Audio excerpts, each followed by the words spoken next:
What is up, all you Wombles? It's Jaggy here. I haven't made a video here in quite a bit, but plenty of news going on here for AFC Wimbledon in regards to the transfer window. We have already signed several players in order to replace, most of our players that have left the club, mainly midfielders.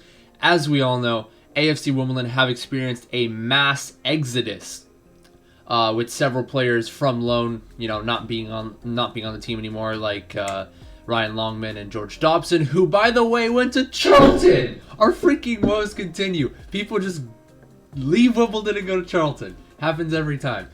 But yeah, you also have the likes of Shane McLaughlin, Callum Riley leaving the club. You got Luke O'Neill, obviously a defender, not a midfielder, and then Joe Pigott, probably the one that hurt the most. I know he was a bit of a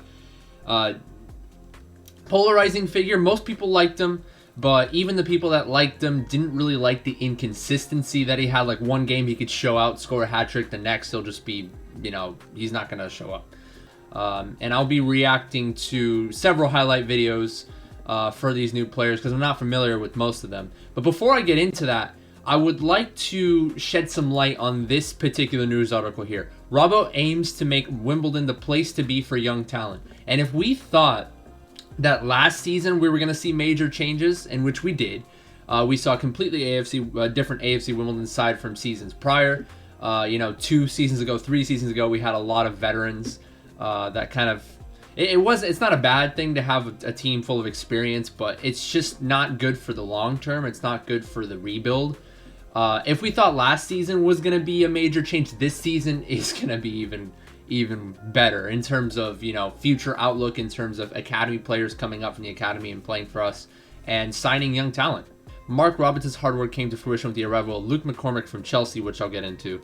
A big factor in Luke's decision to choose us instead of going elsewhere was a presentation that Robbo made about getting the best of him, leading to the midfielder signing here on a permanent basis. During an extensive update after the completing signings of McCormick and Darius Charles, Robbo revealed that Terrell Thomas has decided to go elsewhere. Okay, I did not know that. That's kind of sad.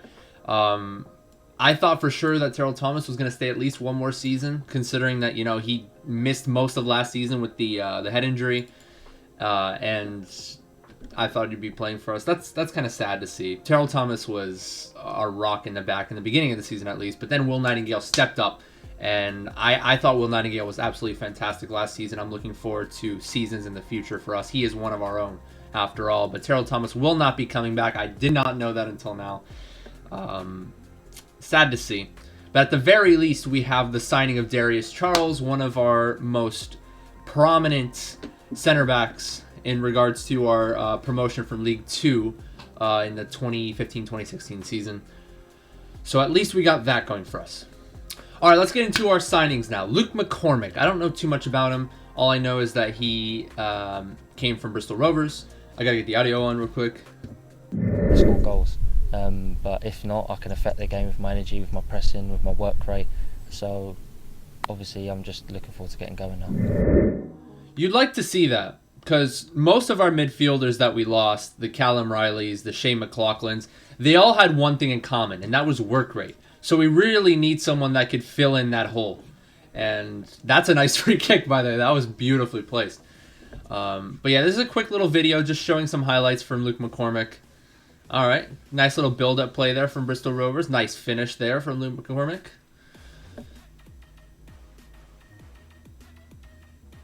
From what I'm seeing, he's not the most agile player on the ball, but you give him an inch of space, he is going to take a mile. Like, his finishing ability, from what I'm seeing so far, is actually pretty solid.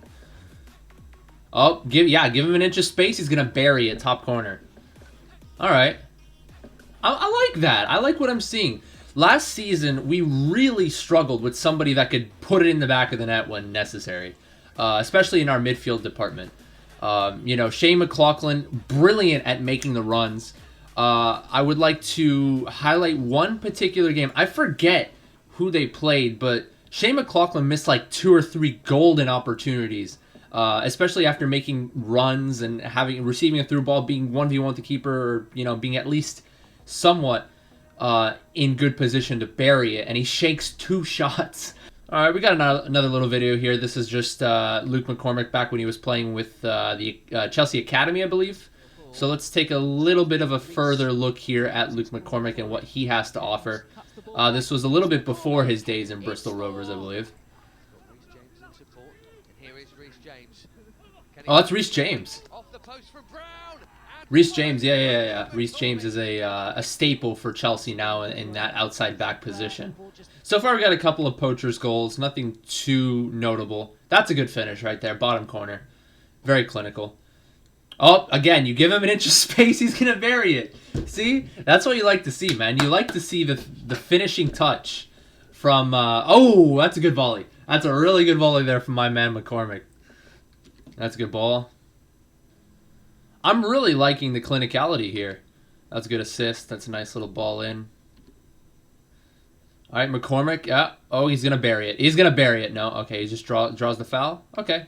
That's still good play. Yeah, so when I said he's not the most agile player, he's quick when he's on the ball, but like... Okay, that's a really good first touch, actually, for McCormick. Takes it to his outside foot. Doesn't score there, but that was a pretty difficult area to score from that distance. Good switch of play there for McCormick. That's a nice volley. You know what? I'm really happy from what I'm seeing here from Luke McCormick. That's a good signing. But that's it for now. I don't want to make this video too long.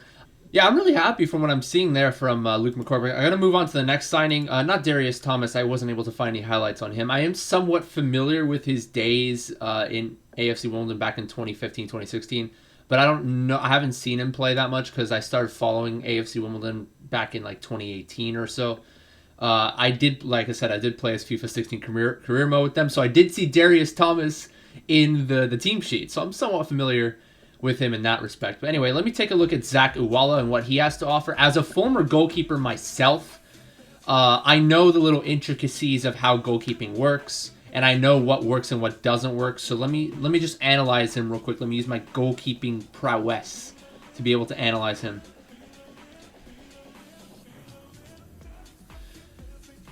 I wish when Zack Iwalla comes out, I really wish he could maybe stand his ground a little bit more, because when he comes out for a 1v1, he's a little bit too frantic.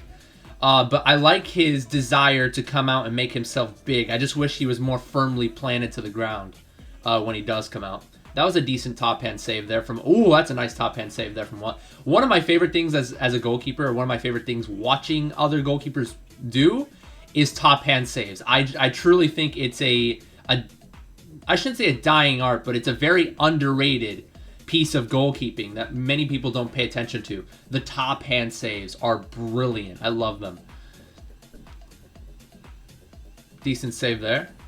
I mean, saves that, going from bottom to top, it's easier than going from top to bottom, but it still takes some athleticism and reaction time. That was a top hand save there. I feel like maybe could have gotten a little bit of a firmer hand on that one, but that's still a decent save nonetheless. He's going to be our backup, by the way. I would assume that Nick Zanev is still going to be our number one, but just in case Zanev, gets hurt, or in case Zanev is not in good form in training, we'll see Zack Iwalla coming in. So far he's okay. I'm not seeing anything super crazy at the moment, but we'll see. That's a good stop there. That was good reactions there from Zack Iwalla. I like that he's vocal with his defense, letting him know. Letting him have it. As soon as he realizes that the defense is not doing what they need to do, he's going to be quick to let him know. That's what you like. You like a goalkeeper that's not only... I don't know how he is in the air because I haven't seen that so far. Not only do you want an assertive goalkeeper in terms of like coming out, being aggressive in the air, but also assertive with his defense. You want someone who's vocal, more so than, shy and reserved. I'm liking his positioning. His positioning is okay. He doesn't allow himself, from what I'm seeing, he doesn't allow himself to give up any cheap near post goals. Although that one, he was a little bit too far away from the near post in that particular clip there. Reactions are decent.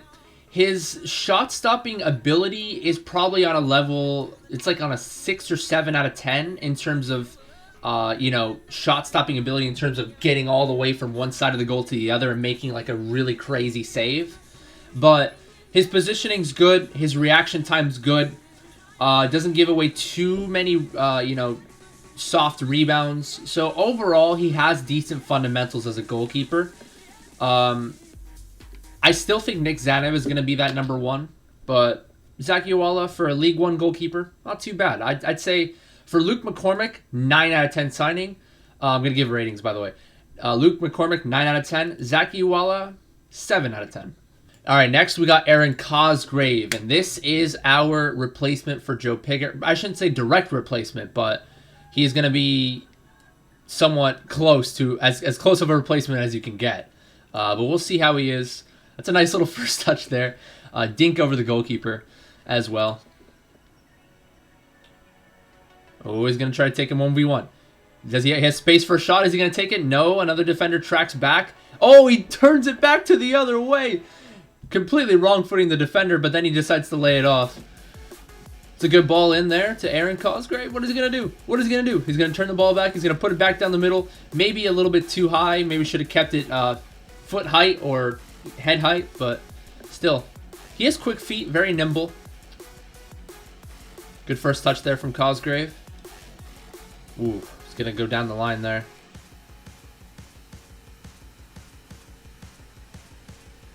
Ooh. So in these clips, I'm seeing Aaron Cosgrave playing on the right-hand side. I think he's playing more so as a winger or a right forward. That's a foul, yeah. Than a pure striker. So what we could be seeing is we could be seeing a 4-5-1 potentially with Ollie Palmer as that main striker. Either that, or we could see a 4-4-2 or any formation that pertains to a 2 up front. And Ollie Palmer may be the hold-up player. He may be not the false 9 necessarily. He's either going to be the target man or he's going to be the one dropping in to play that ball to the outside over to Cosgrave, who's going to make a run to the outside. I'm sure that if Cosgrave plays as a striker, he's more so going to favor the outside runs. Maybe for the likes of Ollie Palmer or somebody, you know, like an attacking mid-drop, you know, receiving a pass and playing it to the outside. They did misspell his name there, by the way. Aaron Cosgrave. Nice ball there from Cosgrave. Ooh. Nice little move there from Cosgrave. Good run there from Cosgrave. He has the pace off the ball. That's what you like to see as a striker. As someone that needs... Obviously, you don't want to prioritize pace over ability. But, you know, pace is a nice bonus to have, right? You don't want to have a striker who has like 38, 40 pace on FIFA. Because he's not really going to get anywhere. I mean, he's going to be able to like receive the ball at the top of the box, take a touch, and blast it in the back of the net. But, I mean, if you don't have enough pace, you're very limited as a striker in terms of your overall arsenal. Not only can you be a good finisher, but you can also have the ability to take someone on 1v1 or make a run from the midfield all the way to the top of the 18 and receive a ball at the top of the 18, and you'll be in on goal. So I think Aaron Cosgrave possesses the necessary pace. He also possesses the footwork and the ability to keep the ball tight to his feet without taking a poor touch. In terms of finishing ability, we haven't seen too much of it yet in these videos. We'll see if we can get that pretty shortly. He's taken on 3 defenders at once there. The man has cheek and nerves of steel for sure. He wasn't able to get anything out of that one, but he's not afraid to take multiple people on. That's a good first touch. When I said keep the ball close to your feet, I mean when necessary. That was a good heavy first touch into space from Aaron Cosgrave there. So he seems to have a good awareness, good reading of the field, knows when to keep the ball close to his feet. He knows when to take a heavy touch. That was a really good ball into the striker there, whoever that was. Nice move. Little first touch to the left foot, and then the second touch back out to the right foot. That was beautifully done there from Aaron Cosgrave.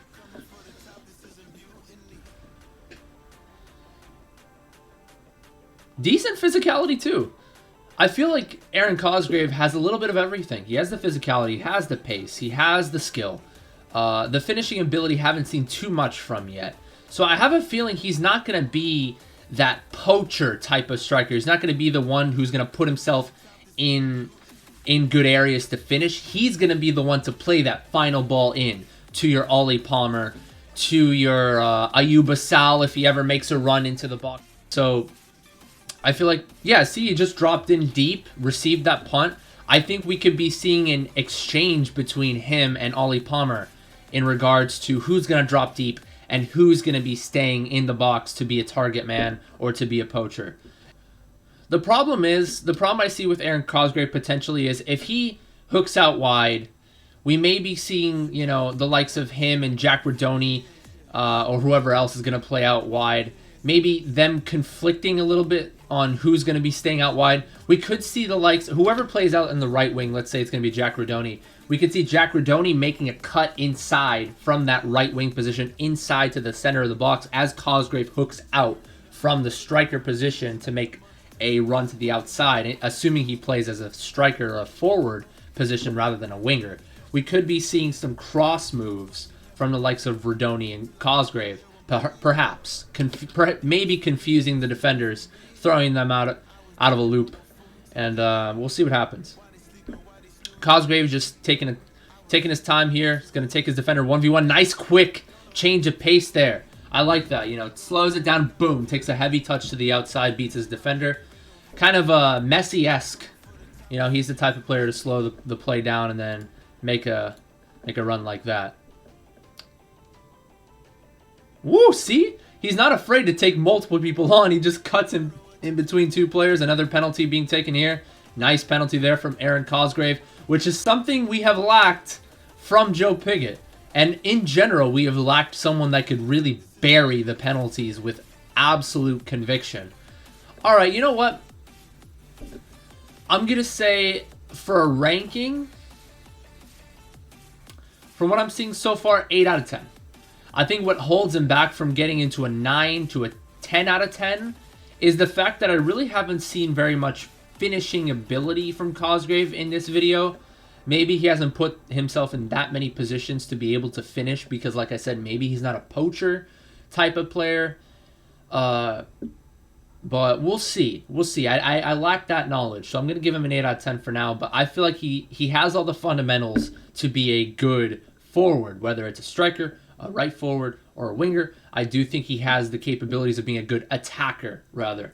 So we'll see what happens there. And lastly, we've got George Marsh. Very limited in terms of the videos I have. The only videos I was able to come across were this one and him getting choked out by Adam Lallana, which was fairly... I feel like Lallana was a little bit out of his depth there to just try to choke him out after all he tried to do was win a header, maybe a little bit too rash on the heading attempt. I'll show you that in a second. But anyway, this is the only clip I have of George Marsh.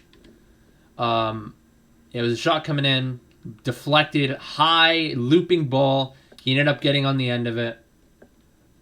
That's the only clip I have of George Marsh. Aside from this one, goes for a header. You know, nothing too crazy there. Maybe a little bit too aggressive to try to go for the header. Maybe a little bit late. But I don't think it was anything...